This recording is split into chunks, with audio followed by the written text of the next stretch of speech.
First item on the agenda is a subdivision by Jason and Megan Lavoie, tax map 1, lot 16, 110 Rollins Road, Rollinsford. Mr. Connolly, you are here to present. Can you please give us an overview of what's going on? Let me get the plans handed out.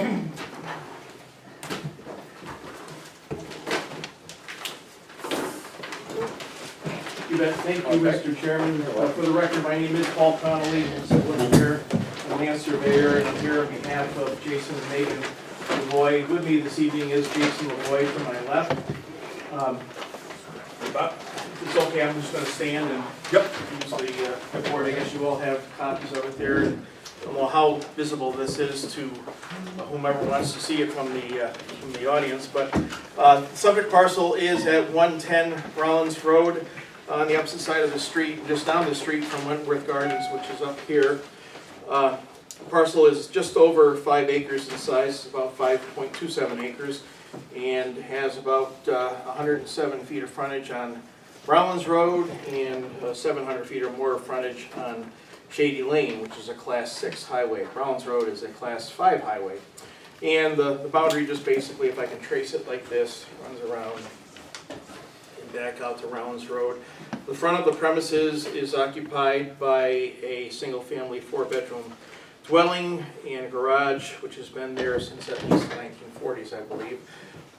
In the rear of the property, the larger area out here is at present mostly an open field. There is a little bit of a wooded area right here, and the sides of Shady Lane are also treed to some extent. There are three little wetland areas on the parcel and just off the parcel, one here next to Shady Lane, one in this little nook or corner of the property here, and one as you run down Shady Lane and start to leave the property. There's just a smidge of a wetland right there. We have done an excavated soil test pits on the site to ascertain that the site is capable of withstanding the loading from a new single-family 4-bedroom house out here, as well as reconfirming the ability to do the same at the front location. The age of the existing system up front is unknown, and its condition is not known as well. The proposal is simply to divide the 5 1/4 acres into 2 lots, one being just over 2 acres in the front, and the rear lot being just shy of 3 acres in size. The rear lot would have 200 feet of frontage on Shady Lane, but would be accessed from Rollins Road over a proposed 20-foot wide access easement over the front lot. The front lot remains at about 2.29 acres in size, and again contains the existing house, garage, swing set. There are the remains of an old stone foundation. The ancient maps from the mid to late 1800s show that that was I believe it was a Wentworth home. The first name leaves me at this point, but there is still a foundation in place there. And the beginning of Shady Lane is very drivable as it is right now, just for what it's worth, and turns into the rear portion of the front lot, and that's being called lot 16. The rear lot is being called 16-2. We are asking, as you know, Mr. Chair, 2 waivers from the subdivision regulations, one being not providing high-intensity soil survey data, whereas we do have the county data shown here on, and also whereas we have, at this point, as of late last week, have obtained New Hampshire Department of Environmental Services subdivision approval for the proposed and existing parcels.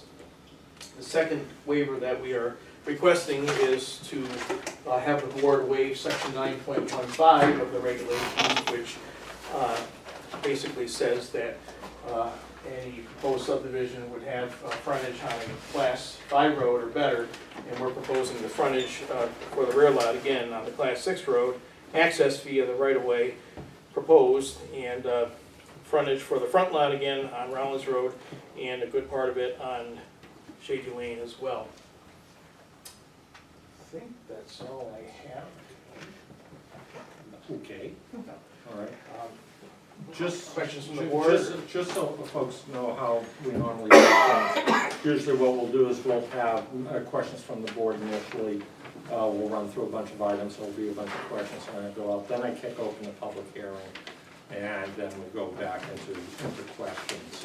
One thing I see happening tonight is that I am probably gonna recommend that this go out for legal review. There are a number of issues around this that I want clarified. So what you'll see me do is suspend the public hearing, then next month we'll go through it again, but we open the public hearing. I believe in having as much public comment as possible, so you'll see me do that, so. We just handed a copy to the secretary, Mr. Chairman, and those are copies for the board of the state subdivision Okay. approval. All right. Okay, cool. Again, any questions from the board? All right. Do our best to answer. So the minimum frontage in the zone, this is suburban residential, Countryside. countryside residential, and that's 200 feet, right? It's actually a minimum width requirement, Mr. Chair, of 200 feet. And that minimum width is a width of the lot measured at the front setback line. In this case, would be a 50-foot setback. Okay. But we've chosen to provide 200 feet minimum of frontage for the rear lot, and which makes for a wider width at the front setback because the lot lines splay as you go in. Well, I'm more concerned about the existing lot. The existing lot? Yeah. Okay, well, again, that has, it has what it has, and for the past 30 years since it was approved in 1985, 6 or 8, 9, I'm not quite sure what year it was. By granting the right of way, are we? You're negating the grandfather clause. No.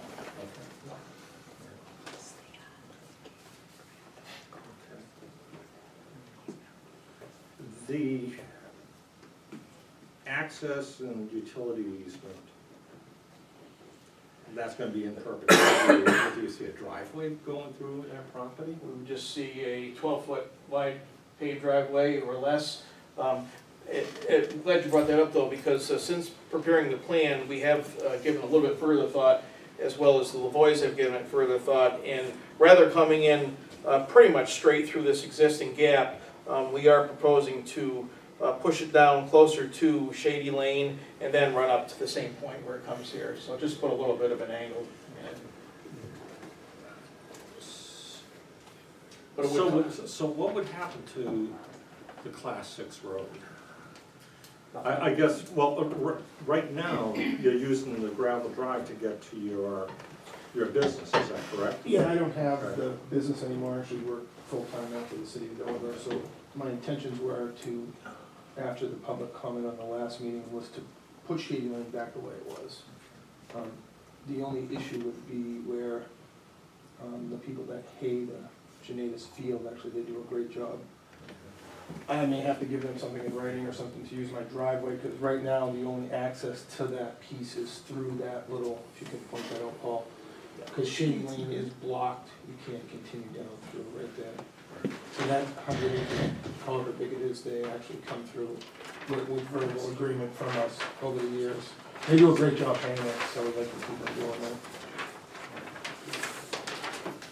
The wetlands, those have been delineated by soil scientists. Mark West, wetland scientist. Wetlands. Yes. That's noted on the plan Okay. with the date of flagging. Okay. All right, cool. All right, questions from the board? Yep. As far as the new easement that'll be the 12-foot paved or less, since there's gonna be no further development of Shady Lane at this point, so any life safety vehicle would have to travel down that driveway, any fire truck or something along those lines. It'll be built to standards acceptable for life safety for that back, servicing that back lot. Yes, and we would have to provide adequate turnaround on the back lot for that, like safety vehicle, say a full-size fire engine, to be able to turn around within the confines of the back lot. How long would the driveway be? It's approximately, Yeah, you have that on here, I'm sorry. yep, it's about, roughly, from the existing driveway cut back to the proposed lot line, it's about 500 feet to there. Okay, and then into the, in obviously to the house. and- Into the house, it's Yeah. gonna be roughly another 100 feet or so. Thank you. Utilities will be underground as specified in our Yeah, regs, right? sorry. I meant to- Right. Yeah, it's spoken with public service, they'll have to change the pole out front in order to go underground, but yeah. Interestingly, if I remember correctly, Jason, putting the utilities underground, out of pocket for you to public service is less money than putting them overhead. Is that correct?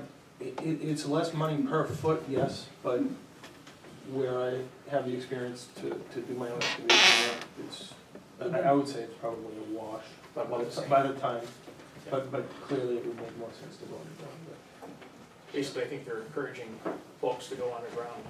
yeah, I think so too. And it is part of our subdivision, so, good, that's great. Yeah, I wouldn't wanna Good to see hear it. that, yeah. Roll. You wouldn't want to see the pole, so. Mr. Nyland? So Paul, are you saying that Shady Lane will not be used, but for the back lot, the only reference to Shady Lane will be because of the frontage issue, to create a lot on a Class 6 road? Essentially, yes. I mean, I won't be out there with a striped jersey on reffing on what's going on, but basically nothing changes from today to after the fact. So we're establishing frontage on Shady Lane and establishing access from Rollins Road. Okay. I believe that it's the Board of Selectmen who are the ones who make the determination whether a building permit can be issued. And I think RSA 641, I've got it here, talks about that. And there's some things that need to be taken care of. Only if we were going to use. Only if you were gonna use Shady Lane. Correct. Okay. So that begs the question, oh, I'm sorry. Mr. Anderson? Sorry. Paul, are there any other properties that you're aware of in town of Rollinsford which essentially what you're asking for to happen today have been done, that is to say to ask for waiver of 9.15 and instead essentially put in a private driveway or almost a private road? Private drive. Yes. There's one that I can tell you of right now. There may be another one or two. The one I'm thinking of is actually off of Sligo Road, subdivision that was approved in the mid-1980s. And there is a lot behind the lot on the corner of Sligo Road and Bear Road. This is I should clarify, this is the dirt or the Class 6 portion of Sligo Road that runs down to Fresh Brook. So that lot, I don't know what size it is, I'm gonna say it's at least an acre, maybe two.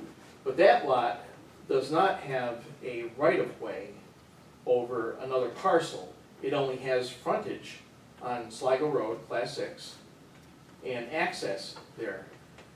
And as such, I don't know that a building permit has ever been applied for, or if applied for, was granted or not granted because of that status. But it was done, I guess I'm trying to answer your question.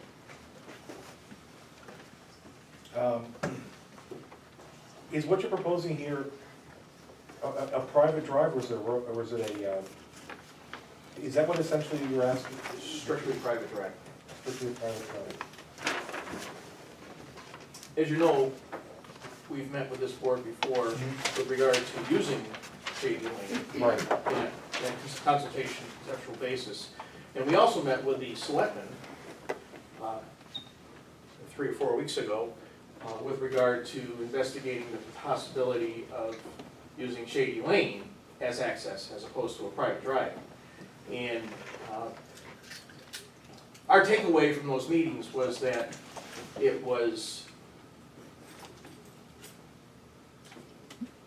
uncertainty about the willingness of either board to do that, and it was somewhat of a complicated matter. So, as opposed to seeking out and involving multiple boards, selectmen, planning board, perhaps zoning board, it seemed to us the more expedient and the simpler route would be simply to come to the planning board and only the planning board, thereby asking for a waiver from 915, and with that waiver, allowing this to go forward. Thank you. Judy, before I let you go, Mike? No, go ahead, I'm just gonna wait for them. No, I guess I just, sort of, a little more clarity, so we're trying to establish frontage on a class 6 road, Yes. and we already have what is currently a non-conforming lot of over 5 acres with not enough frontage, and now we're going to give it even less frontage and, I mean, just trying to get in my own head what we're doing. If we approve it, approve even less frontage with access to the back. Well, one of the So- legal questions I have is, who owns that 23 feet? Does it still stay considered as part of frontage for the existing lot? Oh, I see, the right of way. Right. Mhm. Now, I would agree with you that if it was taken away from that, then that would be problematic. And that's, I think we I need see, to you make it get. even less Yeah, conforming, less yeah. non-conforming, Yeah, I got you. I would see that as being an issue, but with, if it does continue, it's still considered to be frontage, and I think we're okay there. Now, there's still other issues that I have. But but as far as you're concerned, Pat, I mean, I'm asking for my own clarity. Yeah. Establishing frontage on a class 6 road that may or may not remain as it is, that's, or is that also another legal question? That is okay? another legal question. That is a big question. Yeah, quite okay. frankly. That's sort of my Yep. big question when I Yep. look at it. Yep. Thank you. The select board has not taken a position on this proposal, we're waiting till after this public hearing. I go back and I'll report to the board. I can tell you there has been conversations and under advice from the former chair of the Board of Selectmen, that if a project like this were to go forward, that it would be in the select board and the town's best interest to lay out a class 5 road. You don't have to build it, Yeah. but it will be laid out, which means we will be taking, this road is not wide enough to qualify as a class 5 road, so we would be needing to take property on either side of the road, from Rollins Road all the way up, where they go, so that's just something to keep in mind. Just, yeah, sure. She, looking back at the minutes from when Ed spoke in regards to shading lane not being wide enough, it actually is wide enough, it's 50 feet wide. The other pin's right there that Paul had found, that makes it allow it to be 50 feet. At the entrance, Correct. but not necessarily all the way up. The entire road hasn't been surveyed, correct?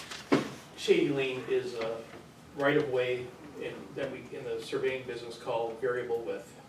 So it leaves, it's roughly between 40 and 50 feet, and sometimes more.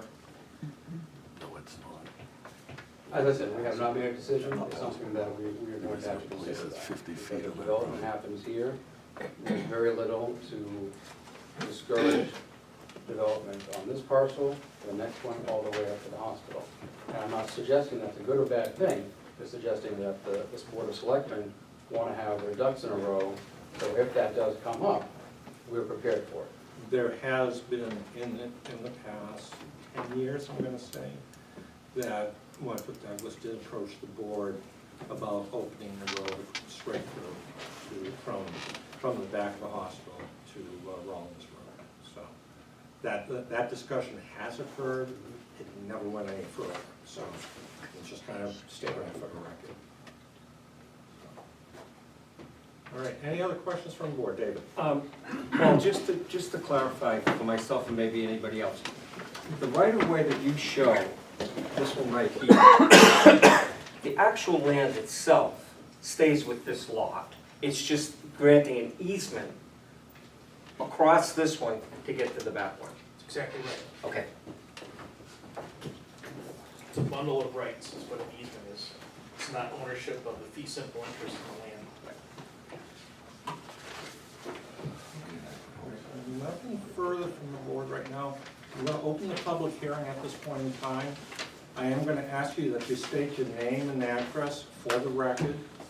Please direct your questions to the chair and whoever is applicable respond. So, who wants to go first? Yes, ma'am. I'll go first. Tamia Porter, 87 Rollins Road. Something that you were just or Paul was just talking about was the easement that is going to bring, who's responsible for that easement? Who's gonna own, who's gonna maintain it? If I may, Tamia, the land, all of the land in lot 16 as proposed would be owned by the landowner of lot 16. Which will no longer be Mr. Lavoy? Is that what you're saying? Presuming, Mr. and Mrs. Lavoy would like to build a home out here. And they Okay. would like to sell their front Okay, house. okay. So, the front lot would be subject to the rights of the rear lot owner to pass and repass over the proposed right-of-way Mhm. and to run their utility lines underneath that right-of-way. Okay. But they still, the original owner of that lot still owns that land. So for tax purposes, So they're gonna just be giving Mr. Lavoy the right way. a right away of And driving. basically, and I don't mean to talk around the issue, but let's just say a driveway's built through the right-of-way. The maintenance responsibility of the driveway lays upon the user of the driveway, so that would be Mr. Lavoy back here. Oh, okay, okay. Yes, sir. Mark Jadis, 109 Rollins Road. This is another question towards the planning board. Mhm. What's the intent of the 200 feet? By our ordinances, you are required to have 200-foot frontage on a road. But what's the intent of that 200 feet? Why do you have that? Why do we have? Yes. All land use regs, you always establish. It's not for access? No, or not any- really. any It's- purpose like that? Actually, I consider it more for control of lot sizes. So, If I can So, jump in, if Yeah. you look at the very first part of the zoning ordinance, it'll talk about the overall general intents of the ordinance, which relates to usage of space, open spaces, and you'll note that if you run from the urban residential zoning district here in town, which is the village, or around the village, where you have 100 feet of frontage requirement, then out to suburban residential, then ultimately the countryside residential, it grows out from 100 to 200 feet. So the purpose is to just basically allow for the land to spread out and for the uses to spread out. so if I looked at the plan real quick. There's 3 entrances in a 107-foot span. Is that correct? Shading Lane, the existing house, and now a not as, proposed driveway. Well, there's 2 entrances in the 107. There's the existing driveway and the proposed. And then you have Shading Lane. Shady Lane is outside. Now, is that 107 feet include Shading Lane's width? No. It doesn't. Width of Shady Lane at that point is to the other side, but it's measured on a skew. It's a little bit over 50 feet. Now, what classifies a Class 6 road? Does it have to be passable? No. It probably get into about a 30-minute lecture on that. it's a long and complicated. Because one of the gentlemen mentioned about bringing an ambulance or Yeah. something down that Well, road. that's Forget if it. you were taking, a, down through the driveway. That's what they were discussing. For example, a Class 6 road is Sligo Road as it continues across Bear Road. And that's no Class 6. Now, if the town You can't wants drive to, down through if there. the town wants to widen Shady Lane, Mhm. is this driveway gonna be In the way. in the way? No. No. It'll meet all the setbacks off a road? Yes. And, you know, if the town, I mean, is talking about hypotheticals, if the town was to upgrade Shady Lane to Class 5, or allow for it to be upgraded by others to Class 5 and accept it as such, people could use it. And there would also be potential that you would abandon the right-of-way that you have across the existing lot for the access. Yes. Yeah. An example of the upgrade of a road was when Mark Wentworth built the lubrication oil recycling facility out Indigo Hill Road, and that was a Class 6 road. But additional lands were acquired adjacent to that right-of-way, and Mark upgraded the right-of-way and then ultimately turned it over to the town, and now it's a Class 5 highway. Steve Whitcomb, 464 Portland Ave. I was the owner of this property. Has there been any changes since 1985 to this day on that piece of property?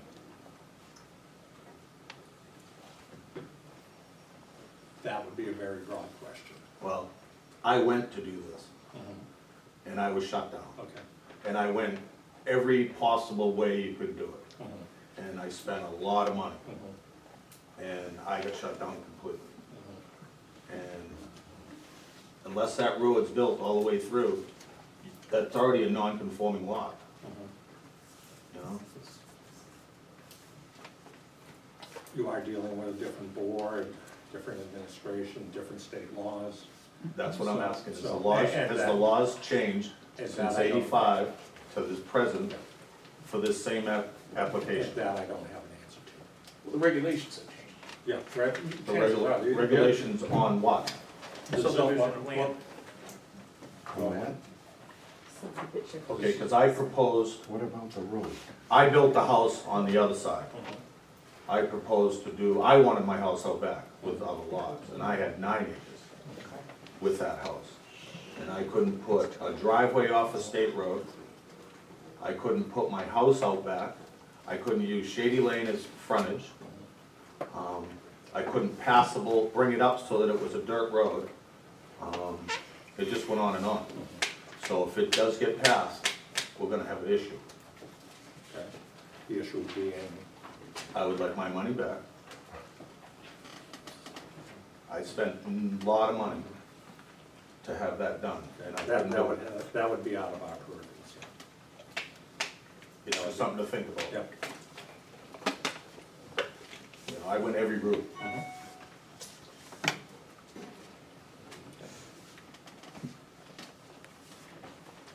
I did have another question. Just name and address, then. Tammy Porter, Okay. 87 Rollins Road. Yep. Are you saying that what is gonna be his actual address?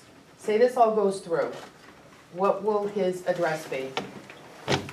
Typically, the address is assigned by the building inspector, which in Rollinsford, by default, is the Board of Selectmen. So the Board of Selectmen will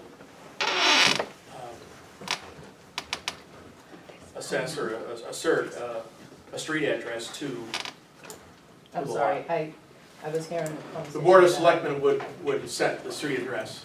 Okay, so would he be living on Shady Lane?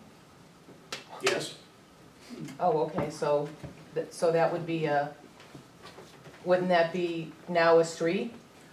no, he'd be I fronting guess on I don't Shady understand, so Lane. that's why I'm asking the question. Yep, no, but there's frontage, I mean, clearly there's frontage on Shady Lane, so you could say you're living on Shady Lane, okay? But your access is off Rollins Road. So again, it's up to the selectmen to assign that street number and street name. And they may choose to put the address at 106 Rollins Road, and they might choose to put the address as number 2 Shady Lane. I'm just, The chief is involved in this process also, due to E911 Yes, mistakes. correct. And chances are, I would venture to say, due to E911, that would probably have a Lawrence Road address. Well, I'm wondering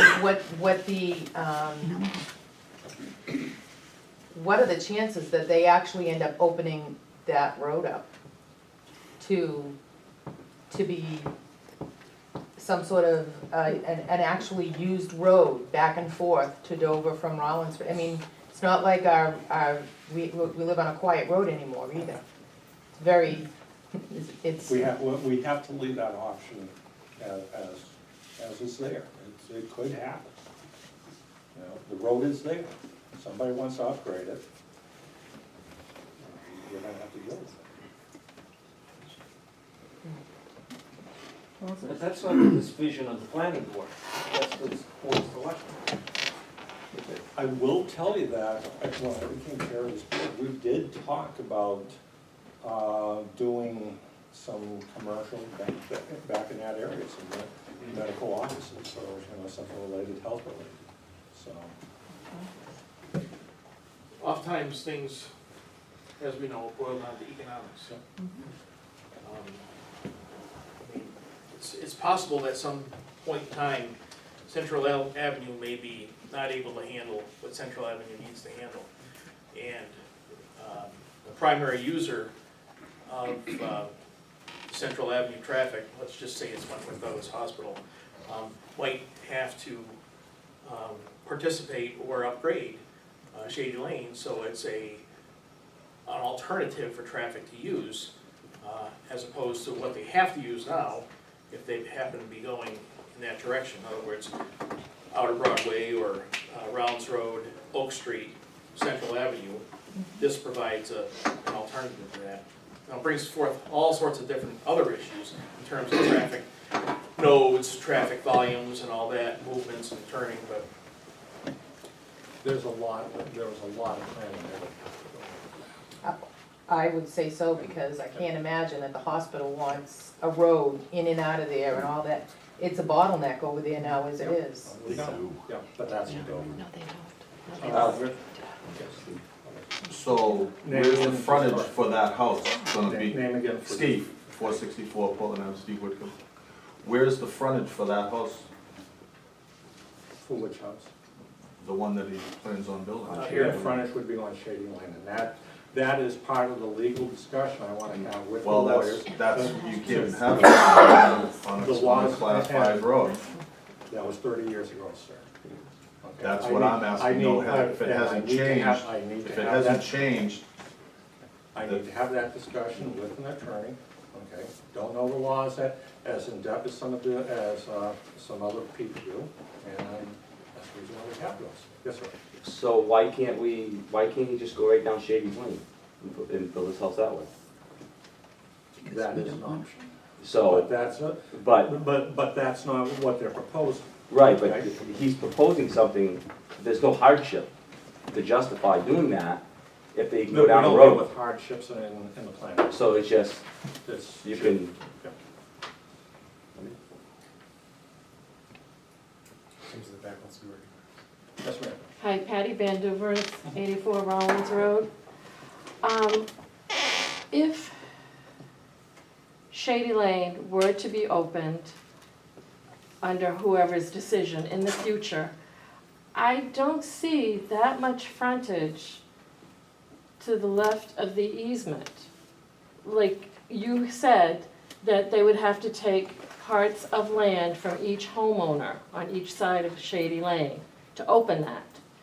I don't see in that first lot how there's enough frontage to do that, from Well, the easement the- to Shady Lane. The proposal that was shown to us at the time did not output onto Rollins Road at that location. It outputted onto a location to the south of the site, the south of Shady Lane. So I think they were probably talking about buying somebody's house. I'm sorry, I don't understand that answer. Okay, so what would happen is that the road would have, rather than gone this way, okay, what they were proposing was something like this. But Shady Lane is still right next to the... Right, but. It looks like that- it's... But then it becomes into a question of, you know, purchasing properties, purchasing right-of-ways, all that. I guess my concern is, for the future owner of Lot 1, once it's resold, once it's sold, they already have an easement going across their property. I don't think we're protecting the future landowner. Are you gonna have to move the easement over even more? There's so little frontage there, and you have so much coming off of it.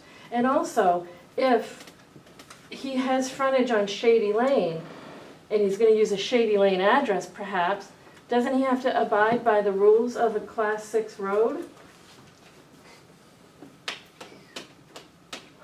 I think that's a good question. Yeah, I'm not following where you're going here. I guess what you're saying is that you're concerned about the owner of the existing property, whoever buys that. But their long-term interests.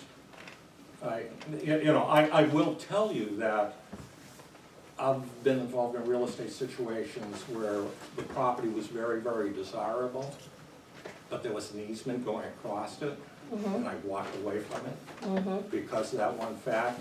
But, guess what? That is the individual that makes that choice. I think the No town, town, no government entity made that choice for me. I made it myself. And at that point, it becomes really, from my perspective, buyer beware. but also I believe it's not doing justice to the town. I don't think there's enough frontage on the left of that easement if they needed to open that road. They'd have to move the easement. No, they wouldn't. How much, I didn't get an exact number of how much frontage is on the left of that easement. 50 feet. 50? Oh, here, Yes, yes, measured on a skew, it's slightly over 50 feet. 50 feet before it gets to Shady Lane. No, Or- that is the access to It's Shady. 54.12 feet is the width on a skew of Shady Lane from here to here, So it's already 50 feet there now. a little bit over 50 feet, yeah. So the town wouldn't have to take any property from that front lot if they needed to open that. You can't make that statement without first engineering and designing the road, because after you engineer and design the road, you figure out what you need for your side slopes and to build into the land that exists there. In other words, if the road is here right today, okay, and it's kind of flat to the sides, you know the area. If the engineering showed that the road had to be built up here, and then you had to run out your shoulders and your side slopes, it might not fit. So if that was the case, for instance, I'm just giving a hypothetical, you might have to obtain additional land, or at the very least, rights of entry to allow the slope of that soil to go onto the adjacent land before grass comes in and everything goes back to natural. It just seems like there's not a whole lot of wiggle room there if you needed to slope for that frontage. I think there's a lot going on there. Right here. The whole front lot, it's already a non-conforming lot She's talking about the other lot. Here. The existing Yes. lot. on Rollins Road. Basically, the look of it won't change. That's why we're using the existing driveway. It's just more than one party would be using the existing driveway. Is not, Paul, now, is it a law now or a rule now that you have to have 200 feet frontage if you want to build a home on Rollins Road now? Yes. That's my Yes. question. If you wanted to create a lot on Rollins Road, say you had a land with 1,000 feet of frontage, your lot out of that 1,000 feet would have to have at least 200 feet of frontage. Okay. So anybody who has a home, which maybe this one was built prior to that new It rule, am I predates- guessing? Yeah, it predates. Because I think my Yeah. frontage is Anything 100 before feet too. 72. Okay, so would you be taking away from any of the 100, if they have 100 feet now, right? 107, Okay, so you're not gonna be taking away from any of the frontage of that lot? And that is part of the discussion I need to have with the lawyers. That's something I want to clarify. Okay.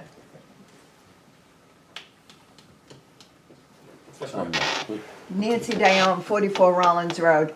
I think what you need to justify is once you subdivide, are you on, how do I put this? It's grandfathered right now. And once you subdivide, are you negating the grandfather clause? of only having 100 feet? Not on that lot. Not on that lot. I thought you were.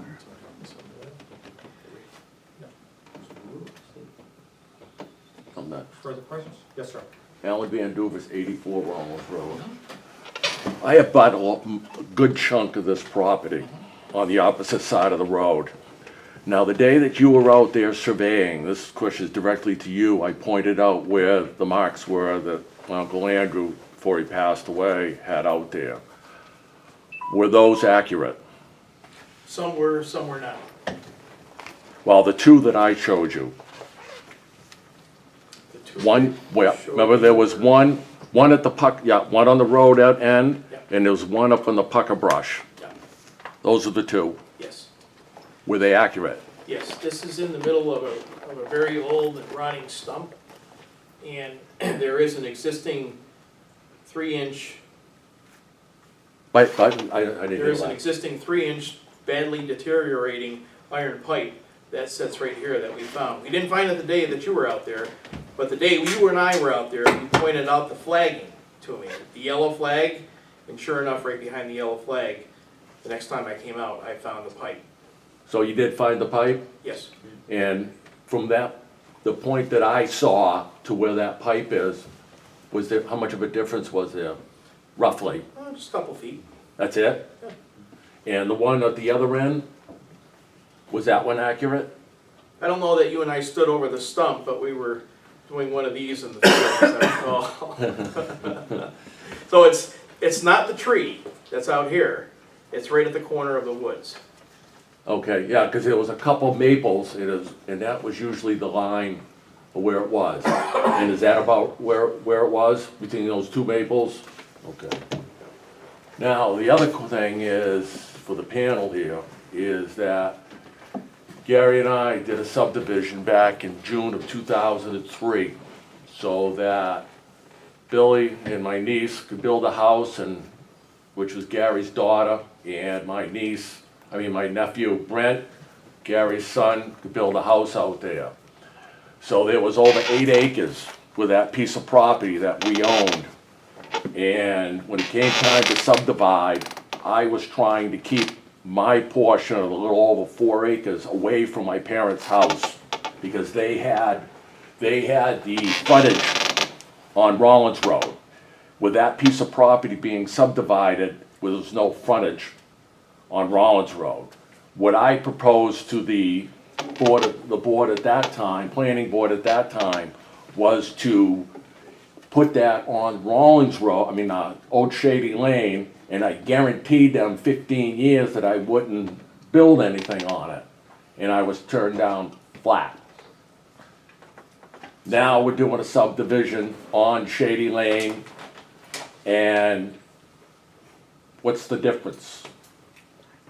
And this was, like I said, 2003. You're dealing with a different board. Both the planning board and board of selectmen. It came down to a class 6 road. We're also, we also need to delineate from the lawyers as to what is the story with this 200 feet of frontage, can this be used? And that's a question I don't have an answer for. That's what I wanna get, is I wanna get that legal opinion, so I can report back to this board that information, so we can make an informed decision. What 200 feet of frontage are you talking about? The 200 feet of frontage on Shady Lane. Oh, of his proposed property, That's that, correct. I got you, all right. All right, now we're looking at the Cheney's Field to the left of his subdivision. Now, there's approximately 80 acres out there. Yeah. On the open field side, approximately 35 acres. Probably about 20 acres of that is buildable. And I can definitely vouch for my cousins that when they inherit it, you can count on that being developed, if this goes through. Because you're allowing a class 6 road to be used as frontage. Like I just said, we need to get Yep. that information. These are just a couple of instances I want to bring up to you guys. I understand. you're looking at a considerable amount of land out there. Fully cognizant of the concern. We have looked at that property. I think we talked about that property being awful wet though, correct? Yeah, Actually, probably 2/3 of, there's, out of the 35 acres, there's approximately 18 acres, actually, that's not wet. Do you agree with that observation? I have, Yeah. I've never spent any time Yeah, trying to right. quantify the upland area Yeah. of that. But there's, Yeah, I know looking from the deck of the parking garage, there's a hell of a lot of wetland. I mean, I could give you 10 acres anyway. However, as we know, we don't know until we bring this soil Right, scientist, right, the wetland scientist out there with his flags and magic marker. That's what we have. Oh, what else, Steve Whitcomb, 464 Glen? I was already shut down and told that you couldn't use Shady Lane, Class 5 road for frontage, for any reason.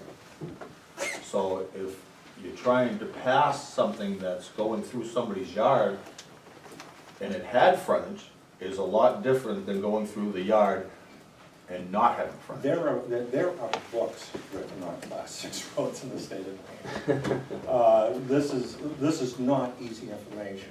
That's the reason why I'm not giving any firm answers tonight, because I don't have those answers. And that's just the way it is, until we review that data. It has been done though in the past 10 or 12 years though. In what towns, under what It's been done situations, here in this town. where? Well, Ed Jansen, he was the old selectman, I Yes. believe. He came in and spoke at the selectman meeting. I watched back the minutes that. Can you speak a little louder, please? Yeah, and Ed said, quote, in 1977, when they closed all Class 6 roads, and they were subject to gates and bars, Article 4. And then he said something in regards to, what does that mean? His quotes were to put it on hold until another problem arises. That was a quote from him. And then he went on and talked about scouting. And Scout, his quotes were, and one of them was, "One we closed, subject to gates and bars. Mr. Viel, I don't know who that is, got a permit, he was 66 feet wide on The property we're discussing is the property that runs along the Salmon Falls River. There's a road that runs from the village, going back to a home that sits along the river. And from what I understand, there was an agreement between the town and the homeowner that they would maintain that road as access to the property. And when you hit the gates and bars, that's where, it becomes the old railroad tracks. but it is a Class 6 road. I think it's a pretty high wave, I believe. I would have to. No, I just, Yeah, I would have to get clarification. and then obviously Paul mentioned the Hill Road, which was upgraded. Right, but that was upgraded, Correct.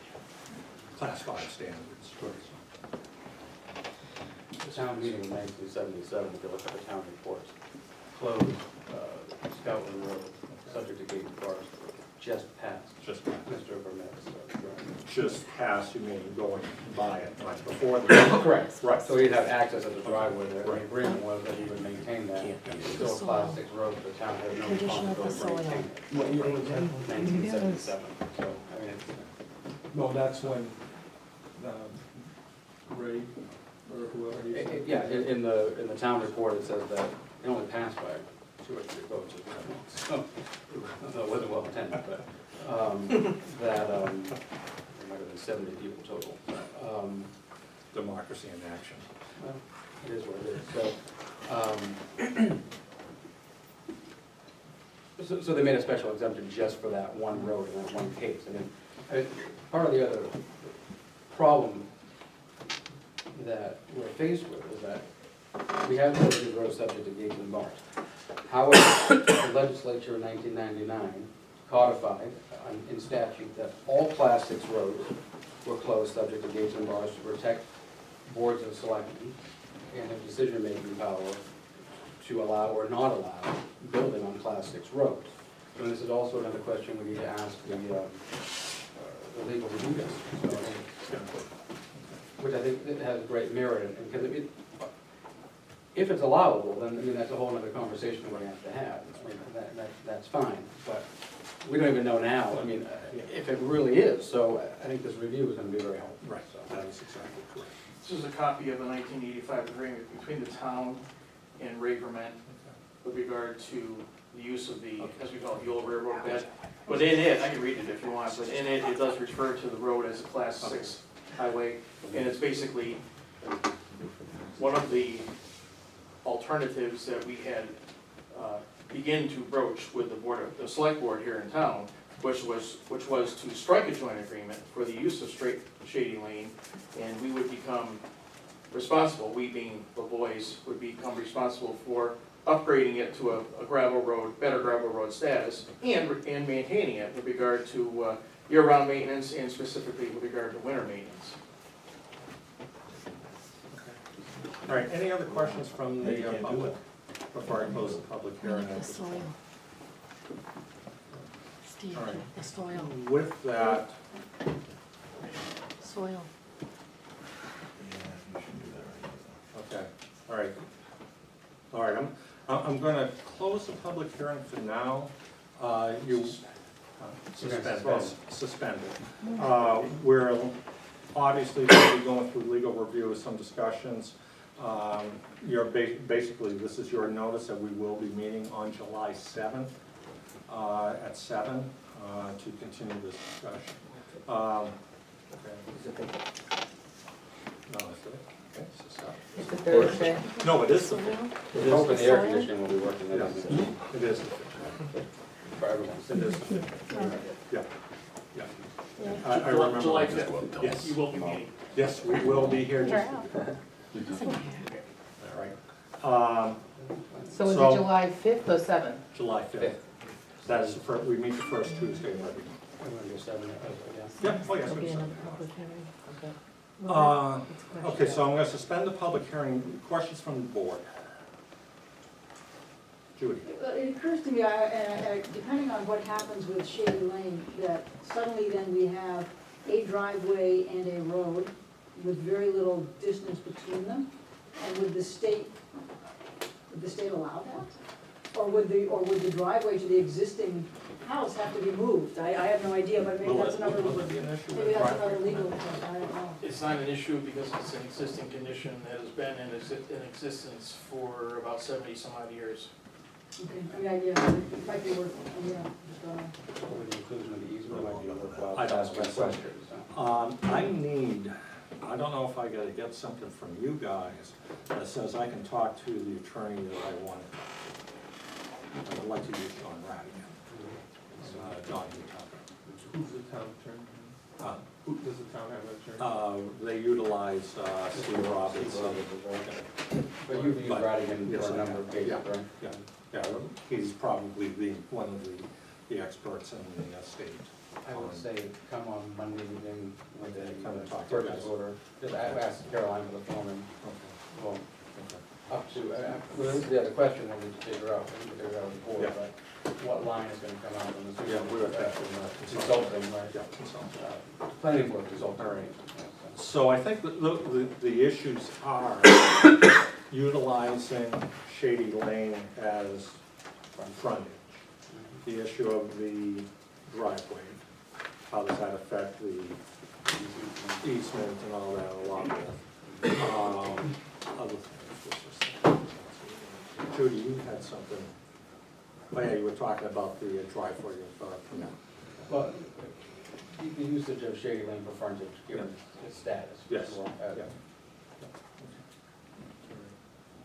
Okay, David? I can appreciate some people in the audience who are frustrated because things don't seem like they're the same from year to year, but I would say that, and I would agree with Pat, that a different board of selectmen, different personalities, that's why we have differences. And hopefully, I'm glad to see that we're going to.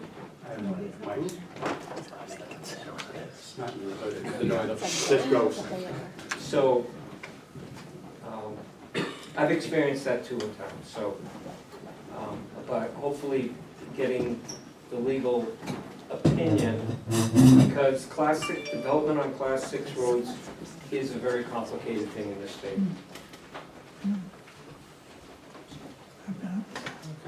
Thank you. All right, with that, okay, I'm entertaining a motion to table. Okay. Second, all those in favor signify by saying aye. Those opposed, the ayes have it. Okay. See you folks next month. Another month.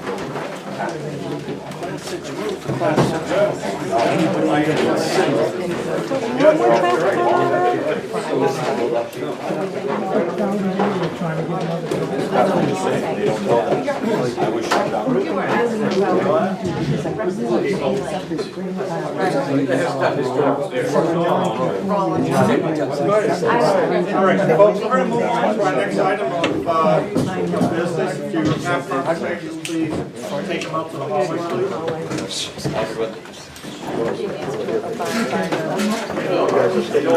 Yeah. There's another issue. Really? The only way you find out what's going on. Take care. You're welcome. See you.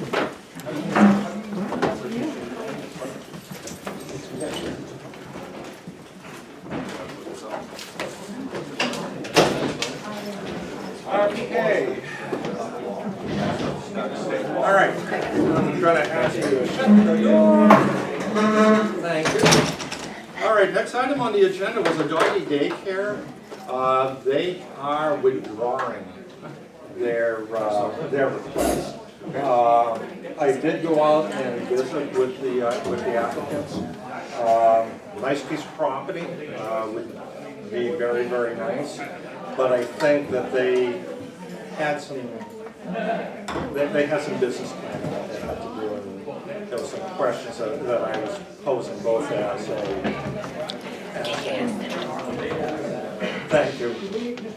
Keep it down just a little bit so we can hear what they're saying. Okay. Thank you. God, you're mean, isn't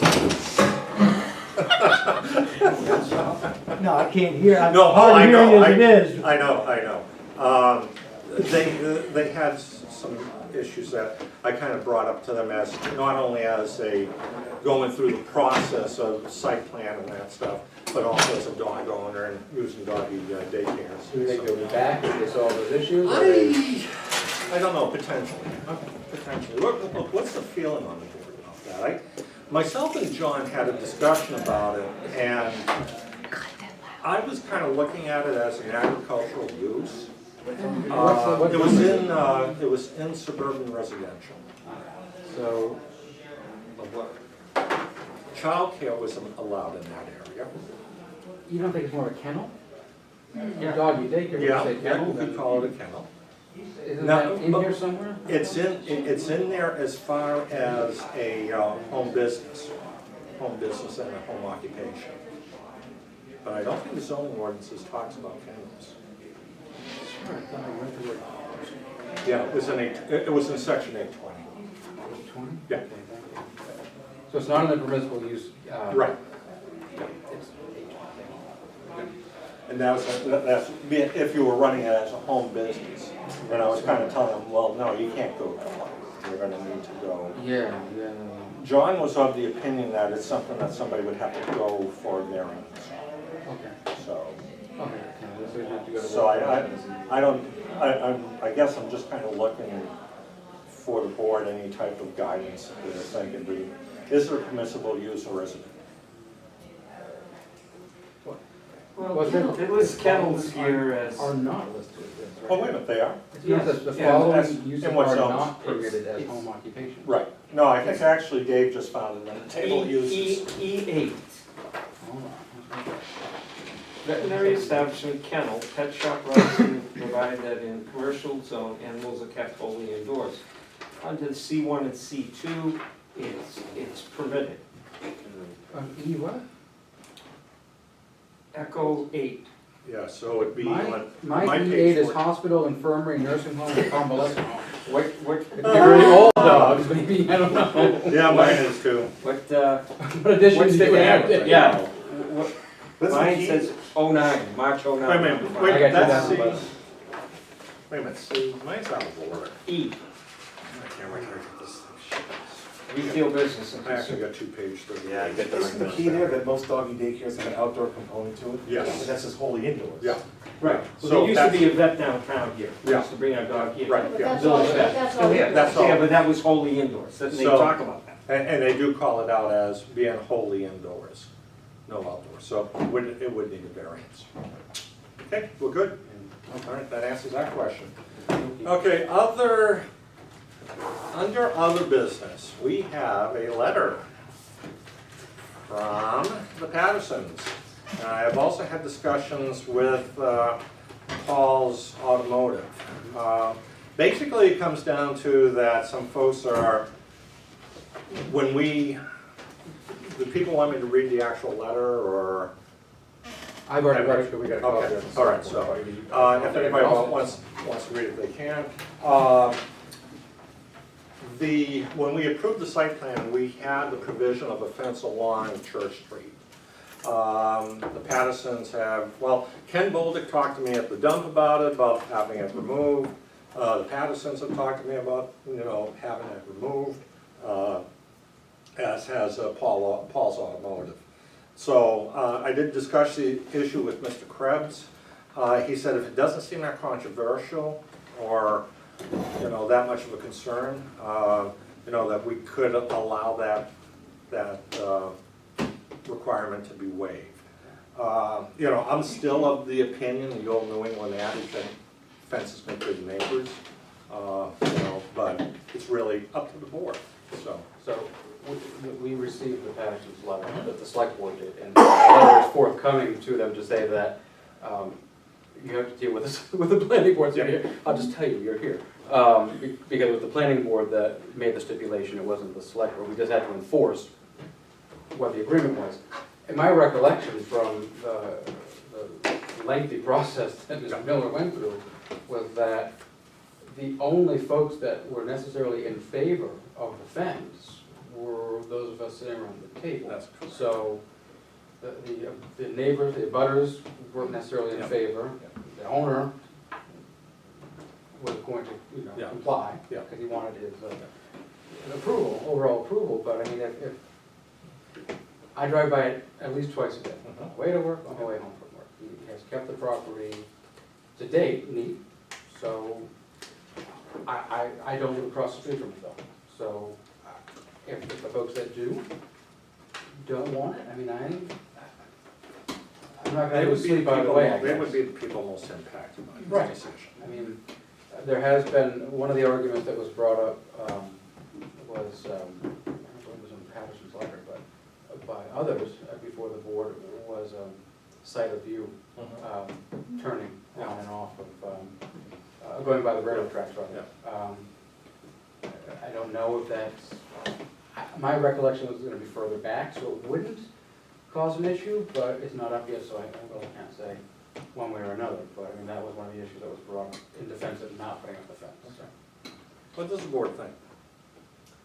I mean, I just think that because it was a condition of approval and he proceeded, I didn't think he had an obligation to do it. However, I would think if something like that's gonna be removed as a requirement, I think it should be public hearing again, because and I understand that drags things out, but it was a very vocal group of people that about this and had some concerns, and I think due diligence would be to have the same opportunity to speak to the removal of it. I think the same to either go to a public hearing or sign an agreement by all the abutters as to what unanimous, if that was to be the case, because I think that it would be unfair to them. I'm not saying anyone's misrepresenting what happened before, I actually don't remember it that well, that part of it. And I would think that the fairness would provide notice to the other abutters. David? And looking at it, because I drove by there and I saw the cars parked there. And then I went down toward Jesse Doe Road and I saw all the other cars parked there. And I see now that he's got all of the pavement all torn up. Yeah. He's doing that the right way. I'm I'm of the opinion that I could go along with not having to have that fence. I guess my question is that if we were to do a public hearing, are we going, am I making them to go through the minor site plan process? I have a comment.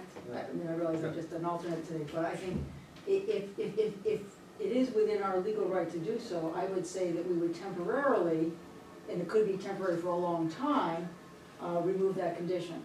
And then, should there be complaints from abutters later on, we can reinstate that condition. So that is a real good idea. And good fences make good neighbors is tongue-in-cheek. Yes, it It is is. not meant to be an actual adage, Well, people. He was actually making fun of the neighbor. Yes, he was Yes. making fun of Yes. the neighbor, just a little yes. Well said. English lesson as we go along here. Just had course of conversation. I used to write too, so come on now. Sorry, but anyway, that's my take on it, is if the people who have the best view into the place don't care. Sorry, talk over, I think Kevin's right, there should be a public aspect to it. Okay, so what do we want them to do? Do we want to run a public notice and all that stuff? There's costs involved, there's mailings, there's, You can put the onus of that back on Paul, I think, but I think if you could, I think it's not been done on process, I think if you. No, it's not gonna If be. you get a few people, I mean, I don't have a problem with not being there, I don't live across the street, but if people live across the street, they don't have a problem with not being there. And Paul's, he's shown some effort. Yeah, You know, I'm with that's not a cheap piece of property No, improvement to no, do what he's doing. He's doing more than I thought he was gonna do. Having delayed And when the some cars were all of it, parked tight, it was because he had, you know, because of that. he had to put them all on the little piece of pavement he had, so that's when it was tough, but, I mean, I think the property's been kept very well. So is that the direction we want to go in? Let's investigate John's thought process a little bit about issuing a letter to the abutters. Is that a simpler process than the whole public notice, registered mail, certified mail to all the abutters, all that? I would really would like to make more than that if at all possible. If all the butters sign a letter saying we agree with the removal condition, wouldn't we want to? Here's what I'm gonna recommend, is a little bit of a midpoint, is that we get the list of abutters, we send a letter off to all of the folks that were on the list before. We tell them to come to our next meeting, and, you know, we make a decision. Perfect. Okay. So then I would suggest the folks that want that to happen, maybe talk to their neighbors and have them come. Yeah, may I just Sure, go ahead. interrupt? Alan Patterson, Yep. and I'm the one that wrote the Yep. letter, or my wife wrote the, but when you send out letters, it'll be just like the last time. Michelle Small, They're not Ken gonna be. Bolduc, Yeah. and ourselves will be the only ones that show up. Yeah, there's not gonna, these aren't gonna be registered letters. They're just gonna be, we're gonna have this discussion. I'll draft something up for Caroline to send out, and. No, just let you know, that just the three of Yeah, us, but- even though that and you that's did what- it the last time, Yeah, the same ones just show up Yep. as always. No, understood, but we have to Yeah, have, I follow understand. that Legalize. process, so. Okay, yes.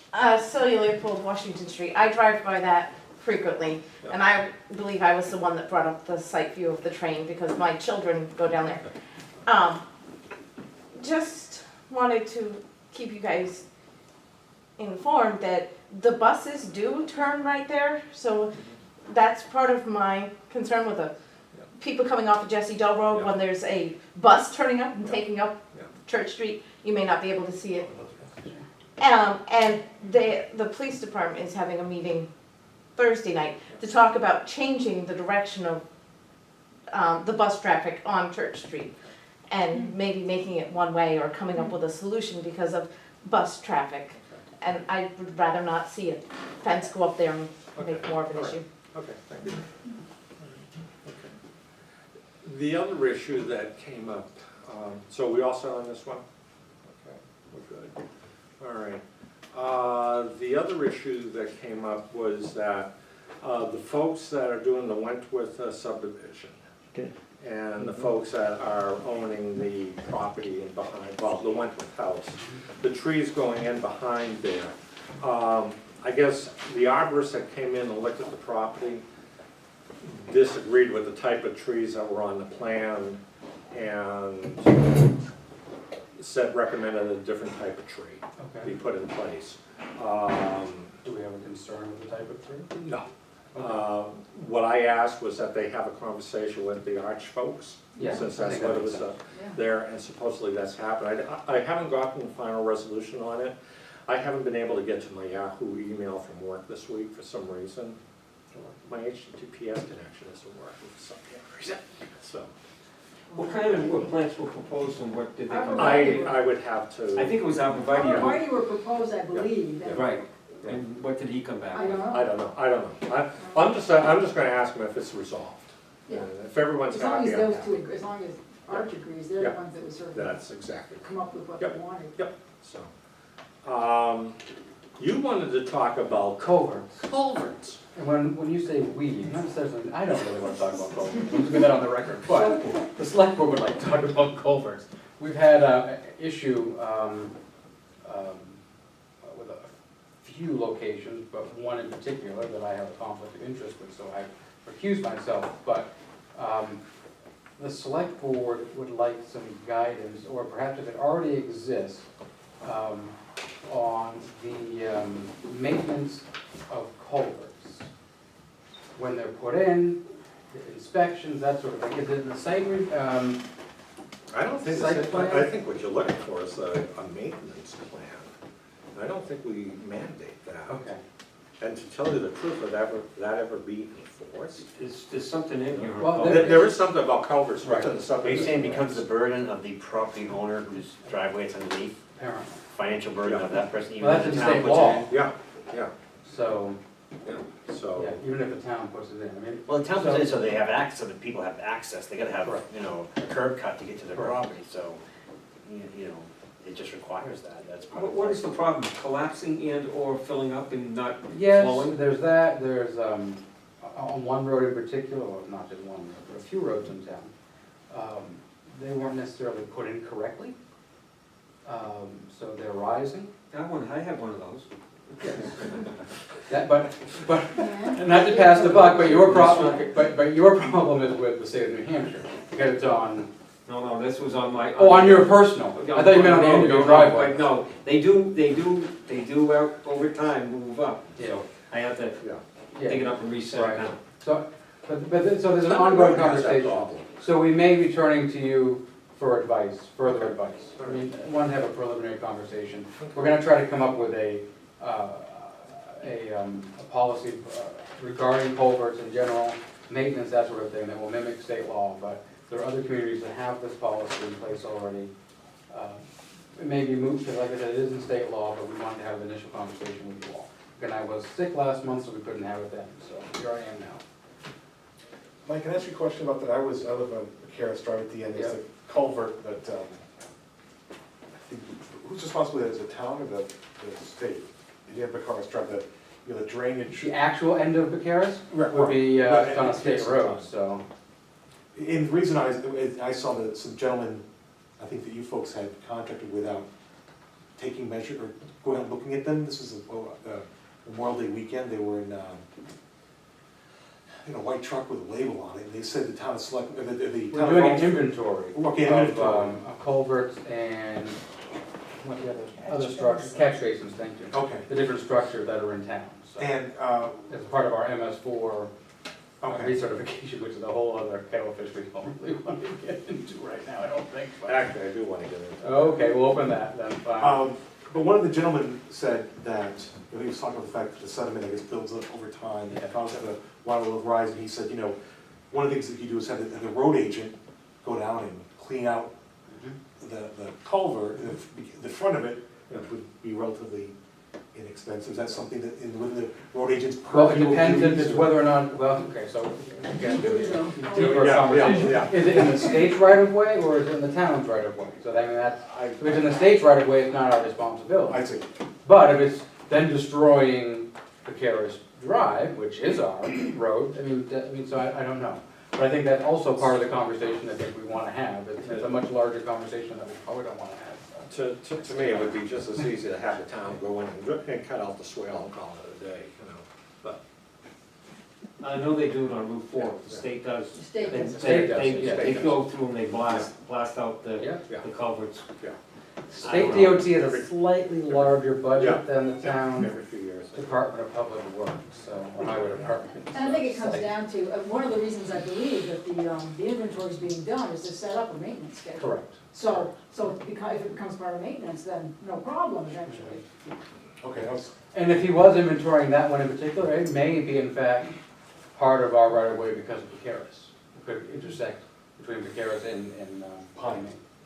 Oh, on the other end? Right, the Oh, other end. I thought you were talking Oh, about the other end. on Maine. Oh, Oh, that is our problem, that's the town. Definitely down. Oh, okay, so that's what I Oh, was, yeah, we have, no, we're actually fixing that one. okay. There's two on Pine, there's that one and then there's one further down and now it's late, I don't remember, it's the one further up I believe we're taking care of first.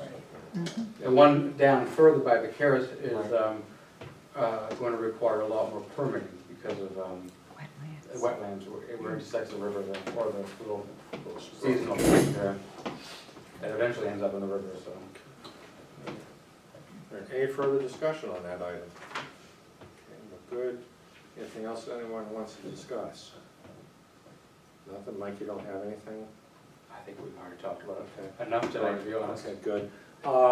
Let's see, the water stuff, the stormwater stuff. There was a mailer that went out to Yeah. all the people with their tax bills. Yes. What's going on with that? All of a sudden, that seemed to have gone quiet. I haven't heard anything from SRPC. John was asking me about that. It's a great question, and it's one I will bring back to the I chair. thought we'd see Suzanne tonight. The, I got some suspicion we might see her tonight too, just out of curiosity, but other part of the meeting, but she's not required, obviously.